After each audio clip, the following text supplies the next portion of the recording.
Nagsagawa ng community outreach program ang 2nd Apayao Provincial Mobile Force Company sa residente ng Conner, Apayao.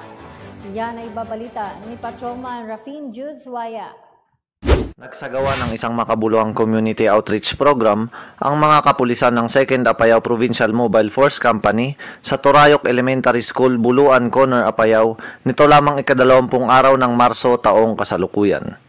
Naisa katuparan ang aktibidad sa pangunguna ni Police Lieutenant Junicio Abibico, katuwang ang ilang miyembro ng faith-based group sa pangunguna ni Pastor Rodolfo Septimo na siyang nagbukas ng aktibidad sa pamamagitan ng dasal at spiritual service. Tampok sa aktibidad ang talakayan tungkol sa anti-bullying na nagbigay diin tungkol sa epekto ng bullying kasabay ng pamimigay ng mga pagkain sa mahigit 40 benepisyaryong dumalo. Lubos naman ang pasasalamat ng mga guro at mag-aaral sa tulong at karagdagang kaalaman na kanilang natanggap. Mula dito sa home of the most disciplined cops, Camp Major Bado Dangwala, Trinidad, Benguet, ako po ang inyong PNN Correspondent Patrolman Rafin Jude Suaya, alagad ng batas, tagataguyod ng balitang pulis.